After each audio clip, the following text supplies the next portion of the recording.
জয় ঠাকুর। আজকের ভিডিওটি হচ্ছে ভুবনেশ্বর রামকৃষ্ণ মঠের ভিতরে কি কি আছে তোমাদের সম্পূর্ণ ঘুরে ঘুরে দেখাবো। তো এই তো গেট থেকে আমরা প্রথম দিন এসে এইভাবে অনেক দূর হেঁটে গিয়ে তারপর ঠাকুরের মন্দিরের পর আমরা যেখানে থেকেছি সেই অতিথি ভবন। তো এইভাবে আমরা এই রাত্রিবেলা প্রবেশ করলাম। রাস্তার মাঝখানে লাইট আছে, কোনো অসুবিধা নেই। যতই জঙ্গল হোক খুবই ভালো লাগে এই জায়গাটি। মানে এখানকার গাছ মনে হয় কাটা হয় না, যা ঝড়ে ভেঙে যায় তাই। তো দেখতে দেখতে আমরা আমাদের রুমে এসে পৌঁছে গেলাম। তো আমরা কিভাবে ভুবনেশ্বর মঠে এসে থেকেছি, খেয়েছি, সব কিছু করেছি, সব ভিডিও দিয়েছি, দেখবে। আর পরদিন সকালবেলা আমরা বেরিয়ে পড়লাম ভুবনেশ্বর মঠ সম্পূর্ণ ঘুরে ঘুরে দেখব।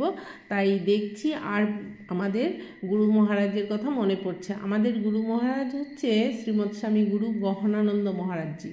তো মহারাজজির জীবন কথা বইতে আমরা সব কিছু জানতে পেরেছি যে মহারাজজি প্রথম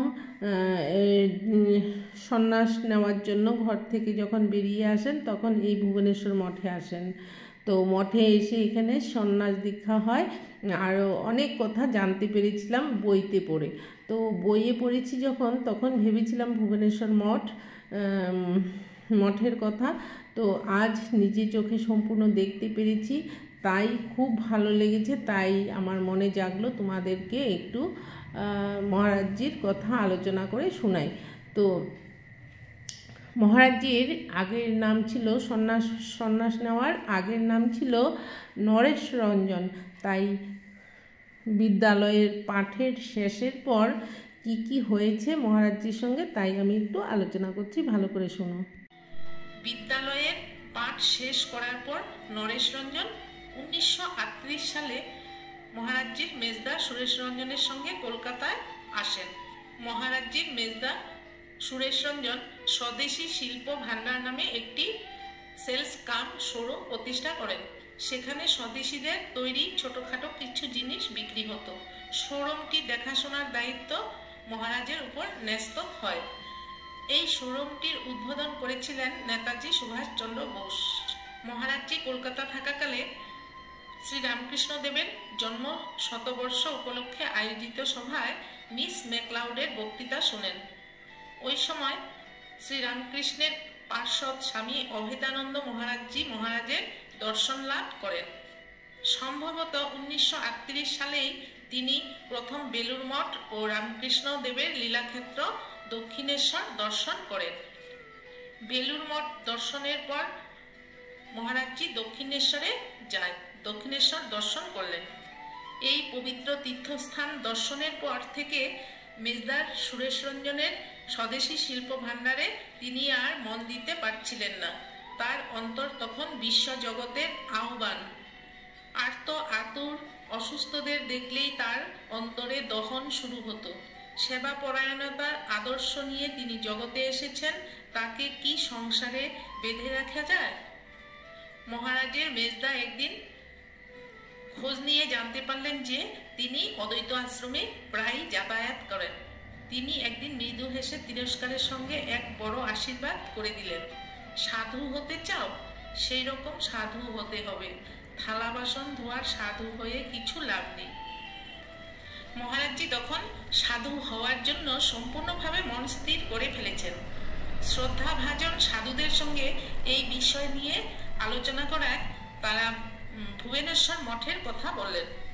শ্রদ্ধাভাজন সাধুদের কাছে ওইসব লোভনীয় কথা শুনে শাস্ত্রপাঠ ও মহাপুরুষদের সঙ্গ লাভের আশায় তিনি ভুবনেশ্বর মঠে যোগ দেবেন ঠিক করলেন।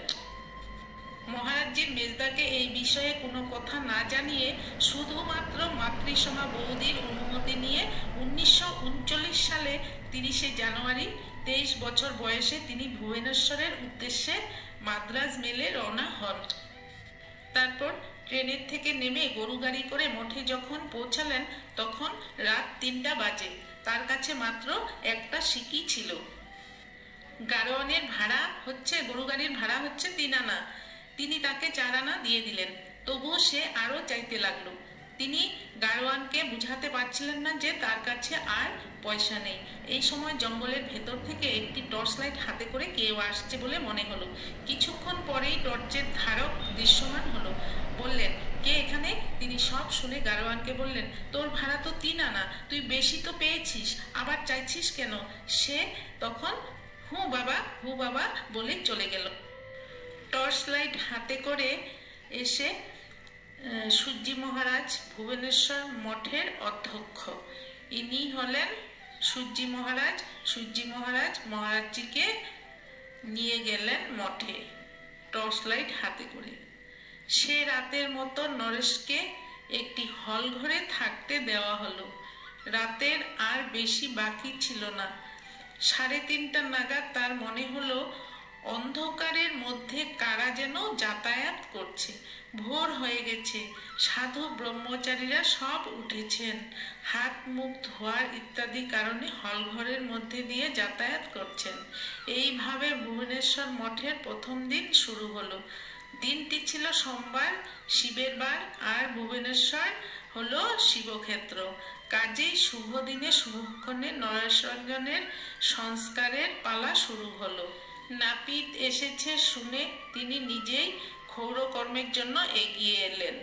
এই দেখে ভুবনেশ্বর মঠের জনৈক মহারাজ বললেন, কি করছো? এত সুন্দর চুলগুলো আস্তে না আস্তে কেটে ফেলবে? এরপরের অংশ তারই মুখে।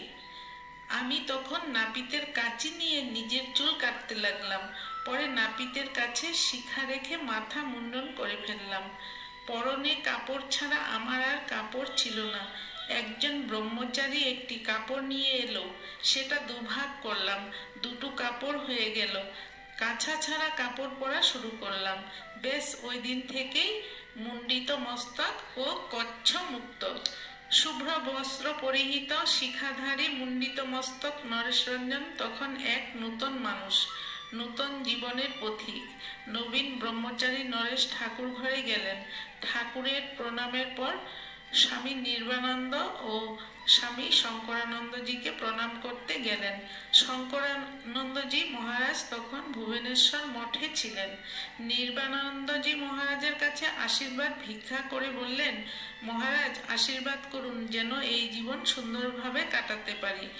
উত্তরে তিনি বলেছেন, সব নিজের কাছে, যদি সব ঠিক করতে পারো তবে সেটা হবে। শঙ্করানন্দজিও এই কথাই বললেন। তাদের এই কথা শুনে নবীন ব্রহ্মচারী নরেশ একটু ঘাবড়ে গেলেন। তিনি ভেবেছিলেন প্রবীণ সাধুদের সঙ্গ ও আশীর্বাদ পেলেই সব হয়ে যাবে। তাই মনে মনে ভাবলেন, তাহলে আপনাদের কাছে এসেছি কেন? এটা হচ্ছে বিবেকানন্দ হল।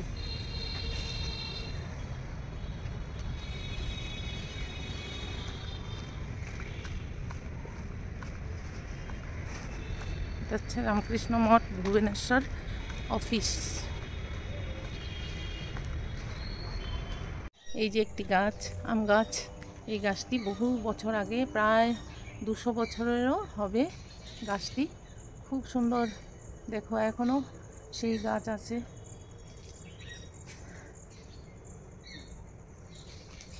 দেখেছো গাছের গোড়াটা কত মোটা। হাওয়া তুফানে এই যে ডাল ভেঙে গেছিল, আবার হয়েছে নতুন করে। বিরাট আম গাছ। এখানে তোমার স্কুল।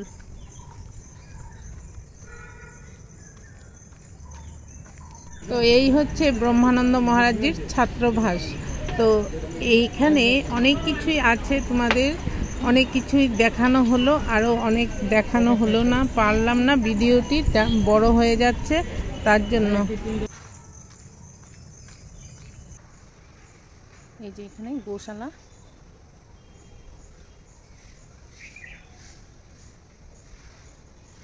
এইটা হচ্ছে গোশালা, অনেক গরু আছে।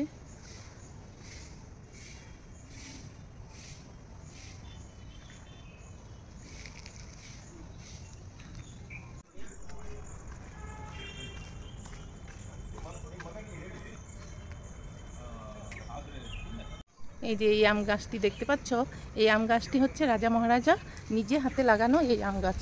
হ্যাঁ, এই আম গাছটি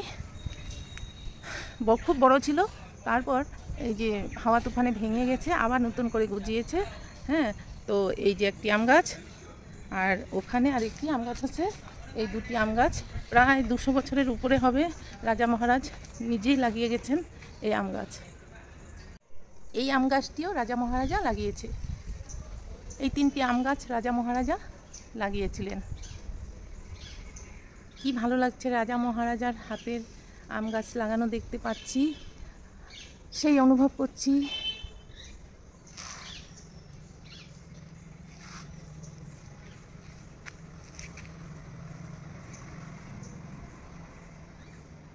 যে মন্দিরের পিছনটা, হ্যাঁ মন্দিরের পিছনটা, আর এখানে হচ্ছে খাওয়ার রুমগুলো, আমরা যে খেতে যাই ওই রুমগুলো। আর উপরে থাকেন মহারাজজিরা, উপরে মহারাজজিরা থাকেন, আর এখানেও মহারাজজিদের থাকার ব্যবস্থা। এখানে খুব ঝড় তুফান হয়, তো ঝড়ে অনেক বড় বড় গাছ ভেঙে যায়। এখন যাচ্ছি ফুলবাগানের মধ্যে। এখানে অনেক জঙ্গল, তাই অনেক সাপ আছে, তার জন্য এখানে অনেক নেউল ছাড়া আছে। তো নেউল অনেক দেখতে পেয়েছিলাম। কোনটা?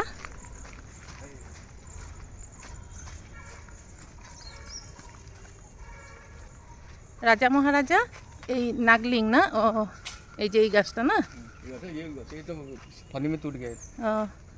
হাওয়ার সময় না এই গাছটা লাগাইছিল। এটা এটা কি গাছ? ও এই যে ভেঙে গেছে না, এখন নতুন করে হচ্ছে আবার। ও এত বড় গাছ ভেঙে গেছিল, রাজা মহারাজা লাগিয়েছিল। এটাও কি নাগলিং গাছ? ও আর এই যে একটা না, ওই যে ফুল হয়েছে না, নাগলিং। এই গাছটা রাজা মহারাজা লাগিয়েছিল, নিজের হাতে লাগিয়ে গেছে এই গাছ। নাগলিং সাপের মতো হয় যে, এই জন্য না? কি ভালো লাগছে এখানে এসে, সব দেখতে পাচ্ছি। আশ্রমের আগে আছে যে, আর এটা একটা না, 2টা চম্পা গাছ আছে এখানে। এটা এটা না না, এটা চম্পা ফুল গাছ। এটা সফেদ চম্পা, এটা সোনালি। হ্যাঁ হ্যাঁ, ওটা কি? এটা কালার, এই সোনালি কালার। ও সোনালি, গোল্ডেন কালার হয় না? এটা গোল্ডেন কালার, আর ওদিকেরটা হোয়াইট কালার। মঠের আগে লাগানো আছে চম্পা গাছ। 6 বাজে। ও 6টার সময় এসে 11টার সময় ছুটি হয়ে যায় তোমাদের।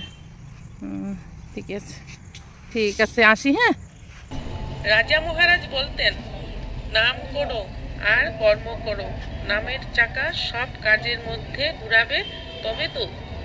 সূর্যি মহারাজ ওই ভাবটি জীবনভর পালন করে দেখিয়ে গেছেন। জপ, ধ্যান ও প্রার্থনা চলছে তো চলছেই, কোনো বিরাম নেই।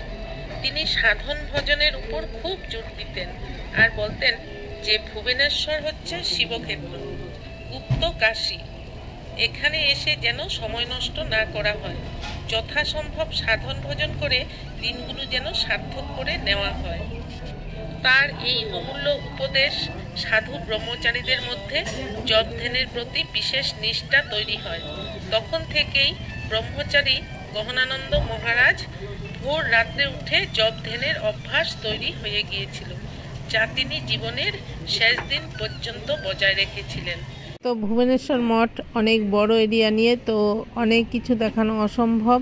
ভিডিওটি অনেক বড় হয়ে যাচ্ছে, তাই যতটুকু পেরেছি তোমাদের ভিডিওর মাধ্যমে দেখালাম। আর এদিকে শ্রীমৎ স্বামী গুরু গহনানন্দ মহারাজজির কথাও একটু আলোচনা করে তোমাদের শোনালাম। এখানে আশ্রমের ঘুরে সব দেখানো হয়ে গেল। এখন আমরা একটু ঘুরতে বেরোবো। এখানে লিঙ্গরাজ মন্দির, আরও কোথায় কোথায় যাব সেই ভিডিও পরে করব। তোমরা এই ভিডিও দেখে নাও, আজকের আশ্রমের ভিডিও সব ঘুরে দেখালাম তোমাদের দিনের বেলা।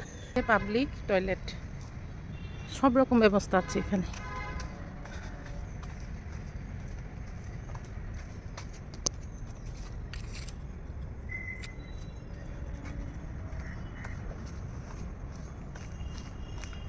সোজা চলে এলাম আমাদের রুমে, তাই এখন আমরা একটু ঘুরতে বেরোবো। তাই রুমে চলে যাচ্ছি, একটু রেডি হয়ে তারপর আমরা চলে যাব ঘুরতে।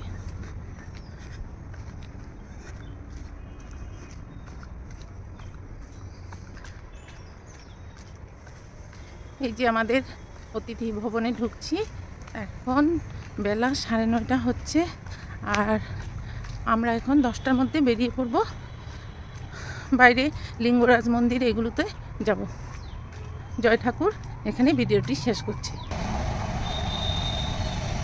আমরা এখন যাচ্ছি ভুবনেশ্বরের চারপাশে কি মন্দির আছে দেখবো, লিঙ্গরাজ মন্দির যাব, আরও কোথাও কোথাও যাই, তোমাদেরকে ভিডিওতে দেখাবো, তোমরা দেখবে। যাচ্ছি।